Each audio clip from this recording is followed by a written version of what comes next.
Hello. We are. Evolution's Grad Girls. Yeah. I'm pointing to you to say it. Oh, okay, thanks. Evolution's Grad Girls. But in reality, it's like, looks like that. Yeah, we're Evolution's Grad Girls, and we opened this video like we're 80 years old and don't know how to use technology. So this episode, we're going to be talking about the P's, and the F, the past, present, and the future. My fave's the future, because I know we won't be in it for much longer.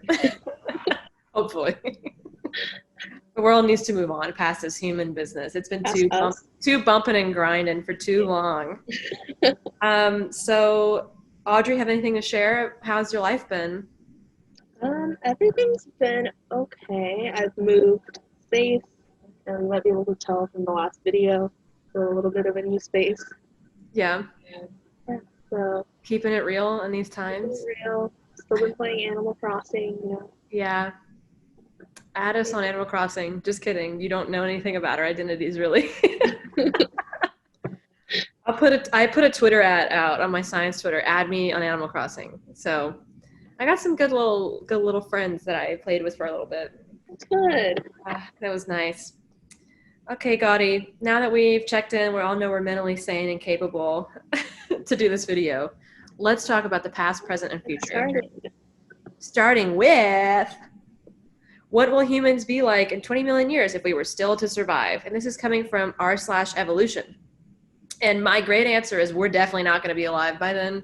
So I'm so glad we won't be able to see what it's like. I looked at this paper, and it says that mammals have a mean species lifespan of 2.5 million years. So Homo sapiens may likely only be on this earth for 2.5 million years, right? So by the time many more of those millions of years have passed, it's like, yeah, we're just a blip on this little time span.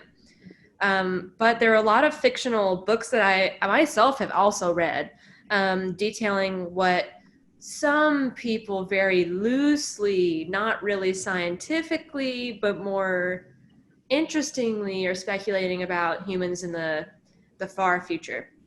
So one thing that I did read, and I would recommend, I mean, only if you're like interested in this incredibly like niche type of fiction, I only recommend if that's your thing.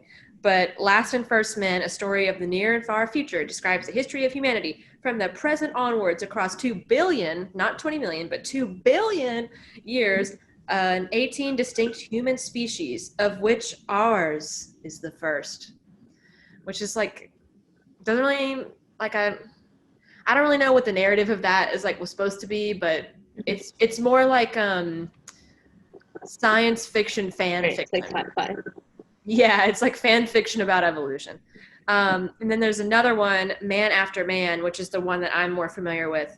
An Anthropology of the Future explores a hypothetical future path of human evolution set from 200 years in the future to 5 million years in the future, with several future human species evolving through genetic engineering and natural means through the course of the book. But, I mean, if we were still to survive is the question. And it really just depends on your imagination, I think, which is basically these books, right? We're not going to be around that long. I dearly hope nothing I on this earth I know is going to be around that long. Who's to say the sun won't have like destroyed us by then? I do think it's kind of like an interesting question, because we have so much technology now. Or like in the past, you know, if it got like maybe too hot or too cold, some of us would have like died out, like we couldn't handle it. Mm-hmm. But now, you know, we've like made things easy for ourselves. So it is kind of interesting to think about like what could have happened if we didn't come up with all this technology and some of us were dying out due to like disease and I don't know, environmental conditions. Us, like this concept of making it like easy for ourselves makes us more susceptible to like devastating wipeouts, I think. Right? Yeah. Like if we're not like most of us are like, oh, I love AC so much, and then the world outside there is really hot. The grid, it may not always work out, and we'll just all be destroyed. So I think there's like a cool balance between comfort and discomfort, right? So the more comfortable we are, I think it does kind of lend for some pretty devastating blows to humankind, which I'm thrilled to find out. Hopefully not in my own lifetime, and by then I guess I won't know, but Seems cool to me. The Earth is ever changing, so what do I know? Right, yeah. All right, so moving on to the next question then. This is coming from Ask Anthropology, and the question is, were early hominids toilet trained? So wondering, when were hominids toilet trained, and then was this something they would teach their children like we do today, or was it a skill that adults acquired implicitly somehow? So I think the way this person is asking, like, toilet trained, they're asking like if children were taught to like hold it until you get to a more suitable location, which, like, I don't think this is something we can really know. Like, we know from archaeological studies that like there are certain areas where people would go, right? Especially like nobody wants their house stinking like poop. So we have like refuse pits, but as far back as like early hominids, um, I do have a source here, which you can find in the link down below, looking at chimps, so like modern day chimp behavior to kind of see like what do they do. And this study is showing that in chimp nests, like kind of high up in the trees, there's very little fecal matter that this study found. So it seems as if chimps are pretty good about, pooping away from their nests or keeping their feces somehow away from their place of residence. So I would say that, not toilet trained in a sense, but they probably were not pooping exactly where they were eating. Yeah. Yeah, I think there's a lot of evidence of animals not shitting directly in their resource sources. But then again, that's not as, I guess, as fine-tuned as like everyone poop in this one really particular spot. Right. But the world is their oyster. The toilets are really abundant out there. Yeah. So I don't know that it's toilet trained like we understand, but like being capable of not pooping all the time and saving it for later may be a better way of looking at probably how it was. I would also like to say, though, that poop, like, just by itself is so fascinating when you're looking like archaeological poop or these like ancient fossilized feces or preserved feces. They can tell us so much about like diet, sometimes climate. Yeah, very cool. They have copper lights on Animal Crossing. That's how I know it must be a big deal. Yeah. I put a little copper light, like I like to put them in my island, like little spots, and like move them around, like little pieces of poop. So I may not have been working in my thesis very much, but I have been moving the poop around on my fake island. You have to find joy somehow, right? And placing little poop on my island is just a really lovely way.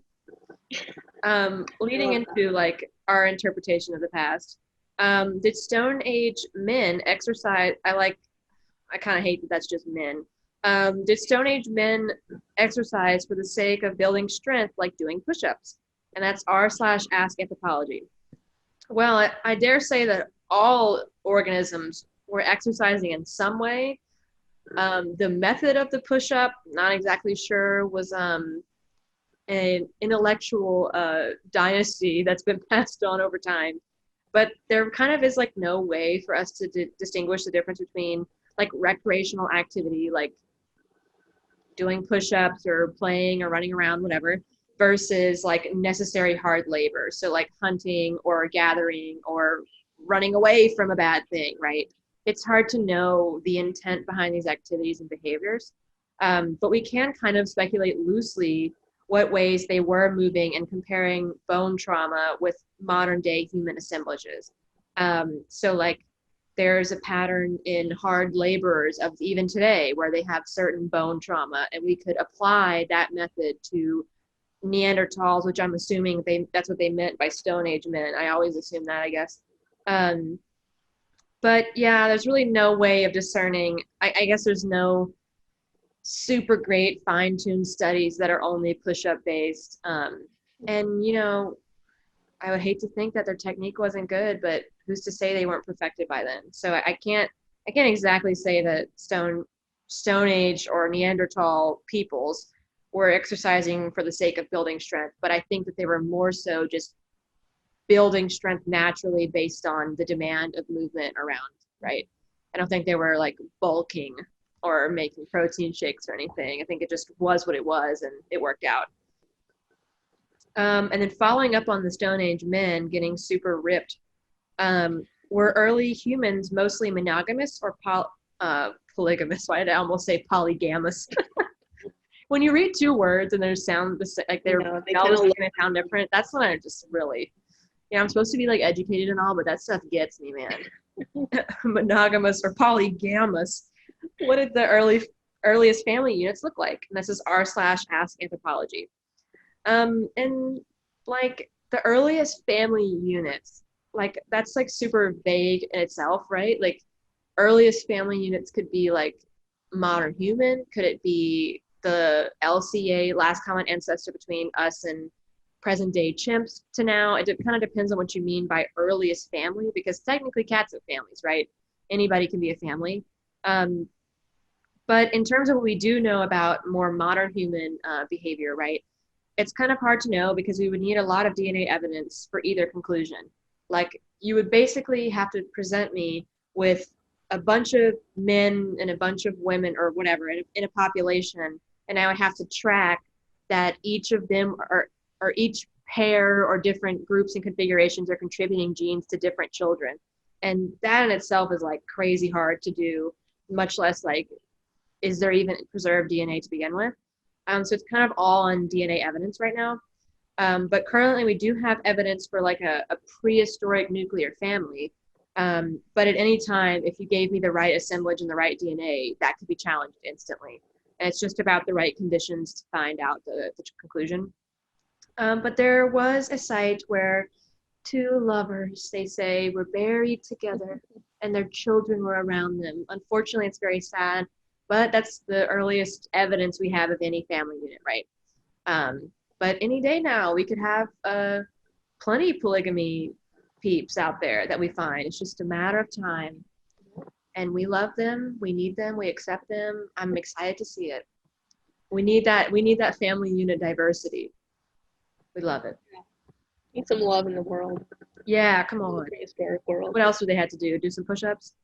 All right, so moving on to the next question. This is also from r/ask anthropology, and this question is asking about the Hadza. So the Hadza people are hunter-gatherer people in modern-day Tanzania. And this question is going off of the Wikipedia entry about their oral mythology and these 4 different epochs that they have in their mythology, and is asking if this oral mythology could date back to the time of early hominids, since the Hadza are known to be like this lineage that has like a long history. Audrey, can you define what you mean by early hominids really quick? So this person didn't... We maybe didn't give like... I want to try to keep doing like a consistent refresh on what that really means. Right, sure. So this person didn't define what they meant by early hominid. Going off of their other conversations in the comments, it seems as if they're talking more about early humans. So at this point, Homo sapiens. So I'm thinking maybe they're talking about like when the Hadza first kind of separated off as a group. Mm-hmm. But often, when we're talking about early hominids, that doesn't just include Homo sapiens. That could be any of these other, it could be Neanderthals, it could be even further back, right? We could be talking about... When you're just talking about Homo sapiens, it's hominini, right? Right. Right, so it'd be hominin I. Yeah. Right, so just going off of that person's, the words they chose to use. Early hominids, probably not. Because we're still unsure exactly when like language came about. It's still debated, right? But, I think the idea kind of debate in the community is possibly around maybe like 150,000, around when Homo sapiens was coming up. But the Hadza, so the Hadza are thought to have become like a genetically distinct group, split off from like other similar South African groups there, around 50 to 70,000 years ago. Other research says potentially even further back. But by that point, yes, we would have already had language, most likely. So it is possible they might have had some kind of oral tradition. But even if it wasn't fully developed language, this could have been just like some other means of cultural transmission. Like we see like chimps today using tools. and then just sharing that with each other. They don't really need to have like complex words to be able to share that. And then it's possible that these myths were just made up later on in time to explain what's already been existent in the culture of the population. Right? So we can't know how long this oral tradition stretches back. And then mythologies are often, just made up after the fact to explain what's already been happening. Yeah, I mean, a lot of people think of communication as like oral communication, but there's a whole like sector of anthropology and archaeology that deals with information transfer systems. So you're talking about like chimps talking about, working with tools, and chimps aren't really chatting about with each other in a way that we can understand or we can observe really, but they're transferring information in different ways, right? Whenever chimps are learning to use tools from each other or learning to do really anything with their environment, they're copying that other chimp is in some way an information transfer system. It's just a fancy way of saying they're communicating, but we don't exactly know how. Mm-hmm. So if I mimic Audrey's, that could be an information transfer system. Or if my cats know that I feed them at a certain time and they come to get me at that time, they're maybe transferring information that they want to be fed, right? So communication is super complex, super interesting, and can be super like abstract and hard to understand when you remove that oral element of it, or like any discernible element at all. So that's a fun part of our science. Yeah. All right. So moving on, we're kind of veering to a different track now. So this question is asking from Ask Science, why are Neanderthals known as a separate species from modern-day humans or Homo sapiens? So this person is asking this question off the basis that what they've heard is our species are like animals that have the ability to mate and have fertile offspring, right? So those would be the same member of a species. But I think we've talked about this previously in like a previous episode, but the species concept isn't clear cut. Right? So we can't exactly say that Neanderthals and Homo sapiens aren't separate species because we know there's been hybridization. We know that some modern people today have Neanderthal DNA. I do. So you do, yeah. I got a good talk. Yeah, I think I might have some too, but much less than you do. Yeah, much less. I feel like I'm the reigning champ of this particular YouTube series. But then again, like if you think about it, if there is a transitional element between Neanderthal and modern Homo sapien, that kind of negates this like concern of separation, right? If they're just like enough, then it should work. And maybe there's a transitional element that we're just not super familiar with that made it possible for them to have offspring, right? Right. Always let me know if I'm wrong, Audrey. No, you're right. Yeah, I mean, like, speciation doesn't happen overnight. Oh, yeah. It happens over a long period of like hundreds to thousands of years. So there's very possibly like little periods of time when branching is happening where there's still able to be a lot of overlap.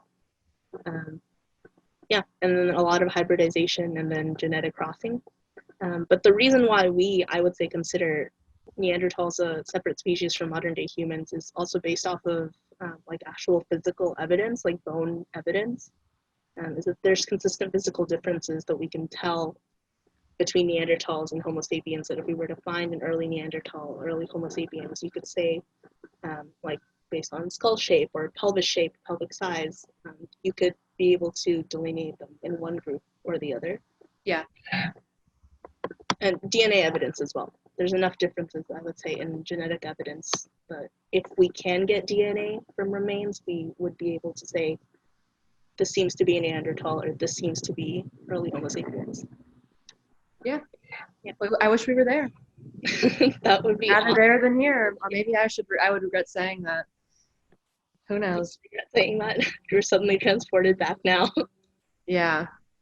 No, I don't think. Maybe like IBS wouldn't be such an issue. I'd be living so purely and cleanly off the land that my IBS wouldn't be triggered by dairy and garbage that I eat. But I don't think I could contribute to hunting and gathering. They'd probably kick me out. It's like a useless memory. But it's not just you. Like the community would like transfer information to you in one way or another. That's true. Which one to pick and which one how to contribute to that unit. Like maybe exactly. You know what, you're right. There are things they don't just leave you behind. Yeah. I feel like maybe you or me because we're outsiders, but I feel like maybe they wouldn't leave us behind. Right. Yeah. They take care of us. They have Neanderthals have like recorded.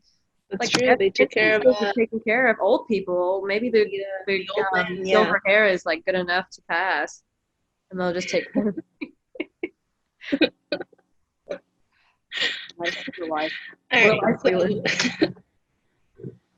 Moving on from that question, this is again kind of veering off in another direction, but yeah, well, a question about physiology, human physiology, and about amylase in particular. So amylase is this enzyme we have in our saliva, this one particular salivary amylase, and it helps us break down starches. So when we're eating like breads, pastas, rice, this helps like that initial first step of digestion. So this question is a very long one, if you guys want to take a look at the actual question. But they're kind of asking if diet modifies the amount of amylase produced and how it's associated with different ethnic groups and diet. So the answer is kind of that it's all of that, from what research seems to suggest, is that yes, there is a genetic component where it is associated with like what these groups are historically eating. So there was like this seminal study, which is going to be linked down below, that showed that populations that have more copies of amylase, of the amylase gene in their DNA, usually have more amylase in their saliva. And then these are the groups that also have had more of like a farming history or more of a history of eating a lot of carbohydrates. So the study found that there's 2 times as many people with at least 6 copies of the amylase gene if you are historically in like a carbohydrate heavy area. So yes, there is a genetic component there. It does have to do with like, I wouldn't say different ethnic groups, but different regions, like different areas where you're living and different lifestyles. But also amylase can be very easily affected by things like that. So your individual levels don't remain the same throughout the day. So if I'm doing a lot of exercise, some studies have shown that amylase can increase with exercise. Or if I suddenly change to like, let's say I was eating a whole bunch of meat and now I'm eating mostly breads and rice and pasta, my body can upregulate production of amylase. So it's kind of a little bit of both happening here. Damn, she sounds smart. About what's in your saliva the next time you're eating. Yeah.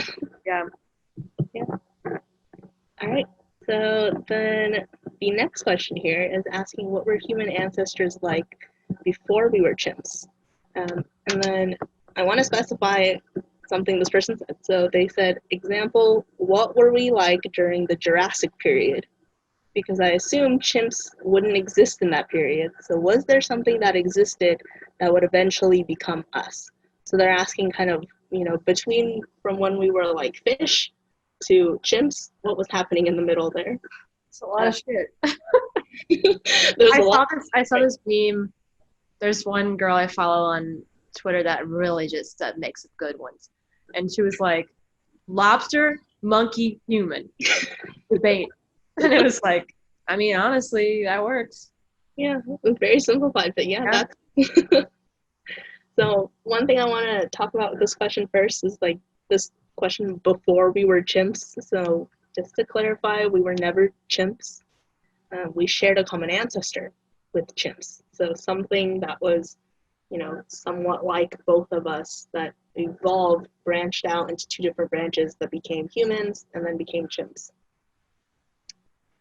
But if we're talking about the Jurassic period, they are right, there were no chimps, but mammals or like something that was becoming mammal-like did exist during this time. So we were likely like little kind of lizard weasel looking things, very small. Still kind of like not in competition with the dinosaurs. We were just kind of living under them, just trying to make a living. We were the low lives on the ground. We were like New York City subway rats, just hoping it was going to work out. Yeah, exactly. That's like we were nothing. There weren't even any food takeout for us to eat. We're just living, hopefully thriving, probably only surviving though. And then moving up a little further before that, after that, we were probably more monkey-like before we ever became ape-like, kind of like small-bodied, potentially with the tail, more quadruped.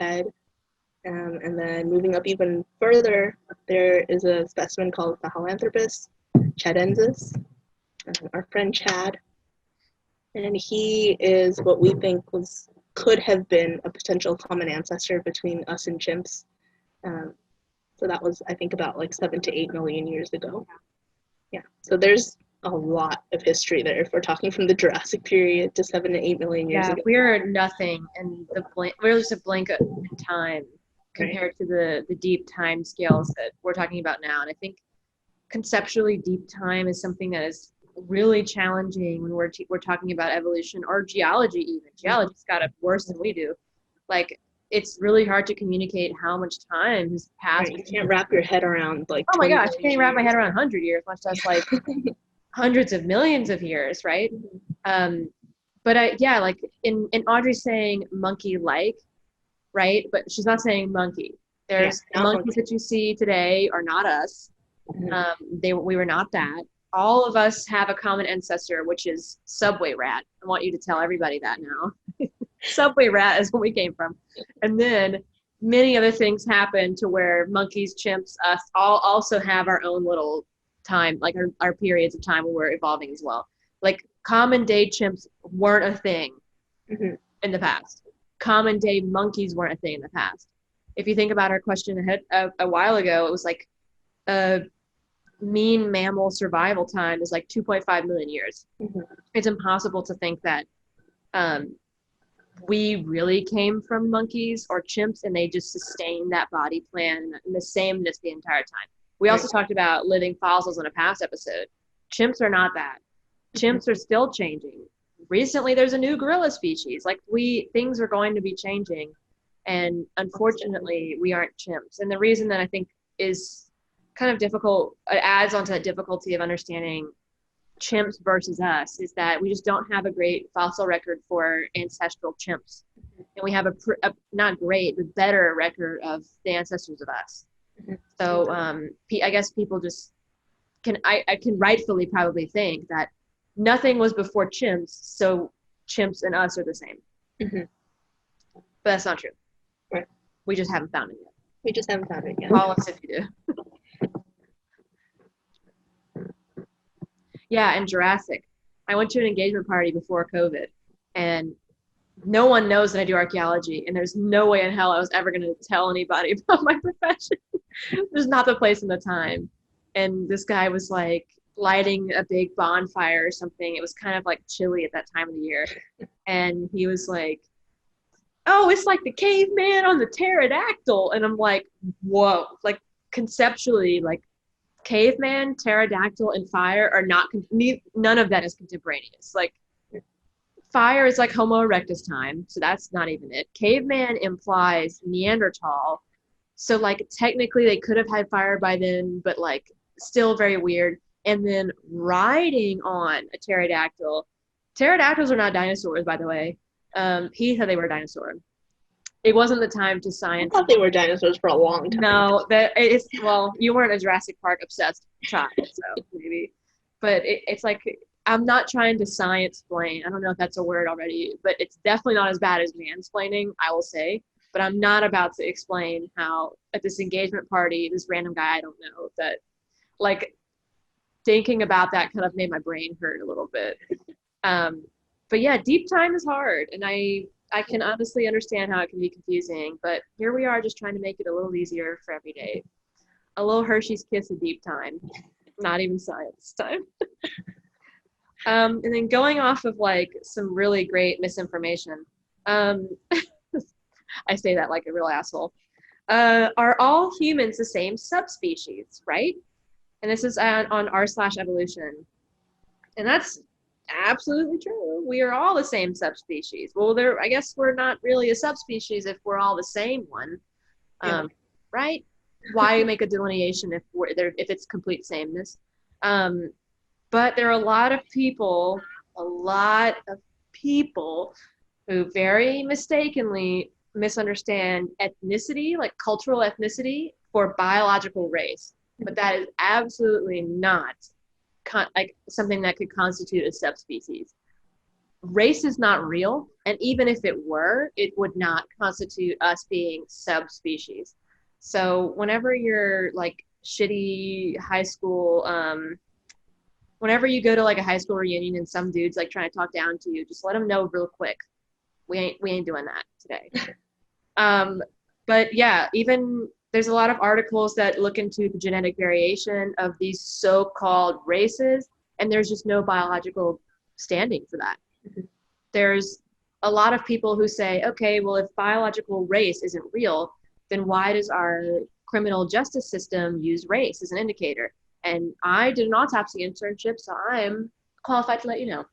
So the only reason anyone uses biological race in the criminal justice system is because race has been socially constructed, and they're only playing into it because it's a socially accepted phenomenon, which it shouldn't be, but for some reason it is. We should more so be talking about ethnicity or cultural distinctions, not races, which is so unfortunate.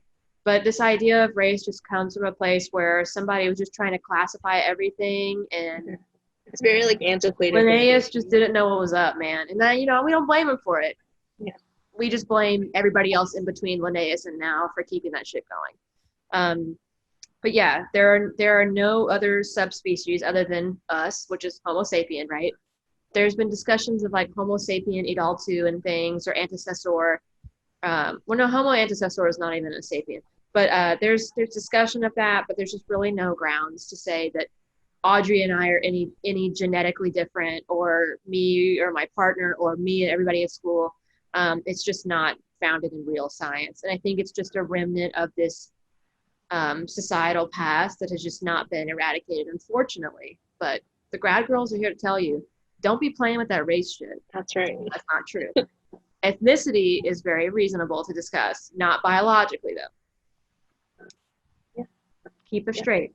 So, on that note, are the remains at Jebel Irhoud Homo sapiens? This is r/ask anthropology. And that answers, yeah. Maybe do you want to explain what Jebel Irhoud is? Yeah. Just kidding. I'm not just going to say yes and move on. Sure if this is the kind of deal. Imagine if that were. Are all human substitutes? Yes. Everything's yes or no. No in between. Jebel Irhoud is a cave site, I think, right? Is it? Well, I think I just failed one of my classes, professor's heart, just now by saying that. But Jebel Irhoud is a site that is pretty contested in terms of like, is this Homo sapien or not? And a lot of people have done work on it trying to figure out, but the consensus currently is that they have been described as early modern humans. So kind of like how we were talking about earlier about this transition species, I'd say that very loosely as someone who does not study that. Sorry, I just looked it up. It is the cave site. Yeah. Andrew, I don't know if you're gonna watch this, Andrew. Won't say his last name, but Andrew. That one's stuck in here. Hopefully he watches it. Who knows? Let's not give away our identity of our school. But yeah, so it is a cave site. And there are also tools there as well, and other like little critters, I think. But, unassociated critters probably, like some nice little subway rats like we talked about earlier. But because subway rats are somehow, why am I communicating subway rats as like a living fossil, like I've like condemned to hell before in the past? Subway rats are not living fossils, nor have they existed because subways didn't exist. So how could subway rats exist? So Jebel Irhoud Homo sapiens have been described as early modern Homo sapiens, which means that they're giving that distinction of early to delineate that there may be some morphology being the way that our bones are shaped and things. Great definition. So there may be some morphological differences that make it somewhat an outlier in terms of the mass that is Homo sapien. But that's why they're trying to give a distinction.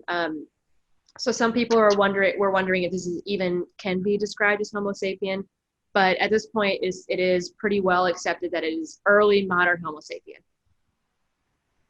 And that kind of just goes back to that point we were talking about where like species aren't stagnant.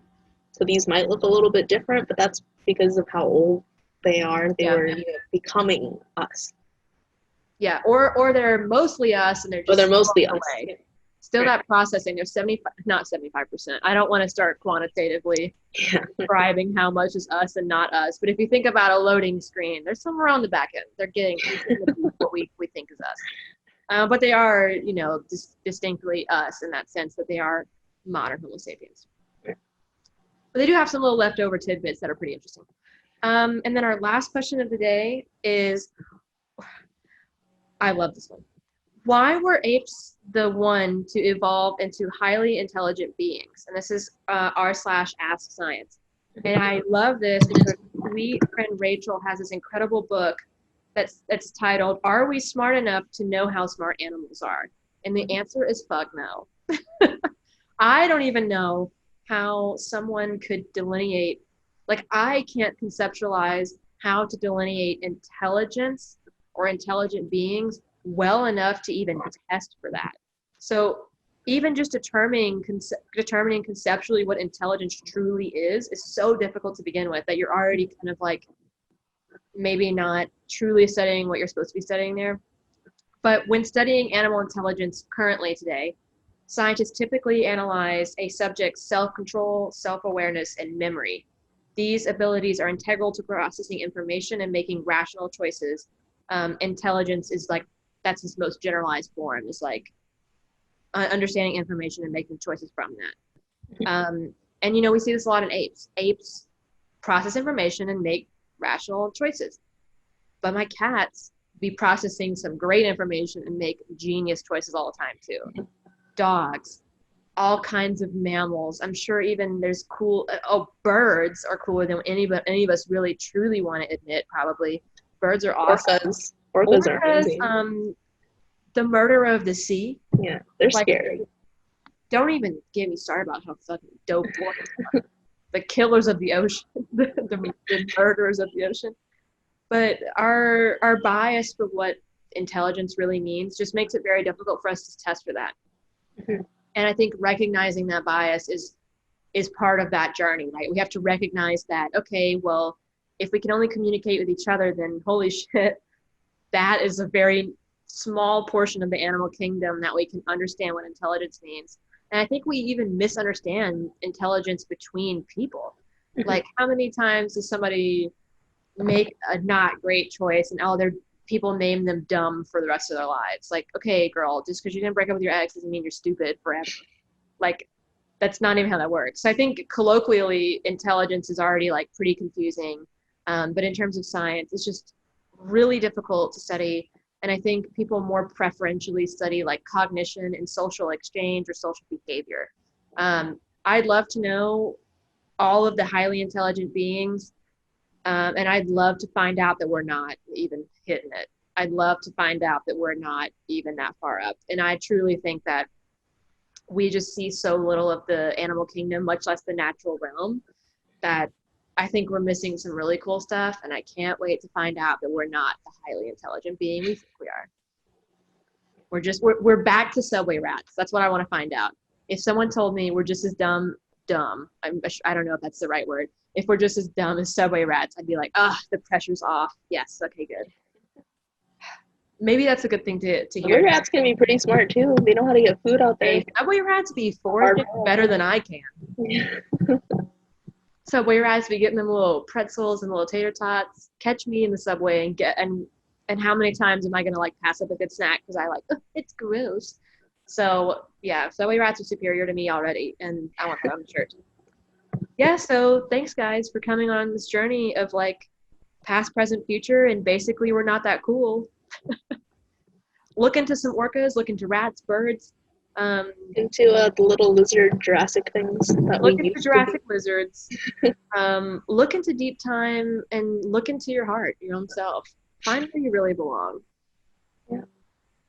You'd be surprised. Good point there. Subway rats might be it. And I don't mean Subway the restaurant. That place sucks. Hot cake. Okay, guys. Well, we'll see you soon for our last episode, unless for any reason I don't ever go back to school again. Then I need something to do with my time. Our last episode is hypotheticals. Hypothetically, what do we think about anything? It's not really science. It's just well-informed choices and guesses. Yeah. Join us for our last episode. Wish you well. Thank you. Stay woke, I guess. Okay, bye. Bye.